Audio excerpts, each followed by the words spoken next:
General Asim Munir, तुम्हें खुला challenge है यार, तुम करो ना, कुछ तो करो। हिंदू इतने मरेंगे कि लकड़ियां कम पड़ जाएंगी अंतिम संस्कार के लिए।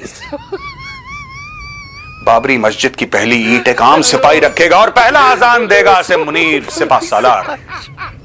क्यों, ये क्या हो गया? तो पाकिस्तान जवाबी कार्रवाई क्या क्या तालाब में मार देगा मुझे, रेत के टीले में मार देगा? नहीं, उसको कहीं ना कहीं तो मारना पड़ेगा। इसलिए मैं पाकिस्तान से कह रहा हूं, आसिम मुनीर तो मारो यार। मैंने पूरी लड़ाई कभी नहीं देखी, पूरी लड़ाई जैसे 71 की हुई थी ना, कारगिल तो एक इलाके की लड़ाई है थी, वो भी बड़ी भयानक, लेकिन वो एक इलाके की लड़ाई थी, मैंने अपनी जिंदगी में कभी नहीं देखा। मेरे पैदा होने से पहले 1971 की लड़ाई थी, मैं दोबारा देखना चाहता हूं कि जंग होती कैसे, जरा मुझे भी पता लगे यार, हमारी इस जनरेशन को भी पता लगे कि जब युद्ध होता है तो कैसे होता है। इतने न्यूक्लियर बम मारेंगे कि पुष्ट दर पुष्ट भारत की मिट्टी में कुछ नहीं होगा। चुन चुन के बदला लेंगे, चुन चुन के, जिसने यह करा है।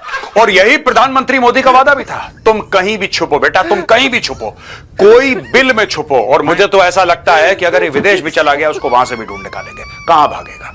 जमीन कम पड़ जाएगी भागने के लिए, लेकिन तुम्हें चुन चुन के ठोकेंगे। जेसीबी से लाशें उठाई जा रही है, जेसीबी से बड़े एम्बुलेंस कम पड़ गई, वहां पे एम्बुलेंस कम पड़ गई है, चुन चुन के ठोका है, चुन चुन के इंडियन एयरफोर्स का है। इसमें फौज का किरदार है, यानी कि इंडियन आर्मी का क्या किरदार है, और इंडियन नेवी ने क्या काम करा है, आपको बताऊं। अभी तक इस ऑपरेशन के बारे में मैं बड़ी जिम्मेदारी से कह रहा हूं कि हमें 10% भी नहीं पता कि एयरफोर्स ने करा, ये तो हमें पता लग गया। इंडियन नेवी ने क्या करा, इंडियन आर्मी ने क्या करा, यह भी हो सकता है। मैं ये नहीं कह रहा है हुआ है, मैं कह रहा हूं पॉसिबल है, क्योंकि ये कह रहे हैं आर्मी, नेवी और एयरफोर्स तीनों इन्वॉल्व थे इस ऑपरेशन है। ये हमें धीरे धीरे पता लगेगा। जैसे मैंने आपको बोला, हमें अभी 10% नहीं पता इस मामले में, 10% नहीं पता जो मीडिया दिखा रहा है।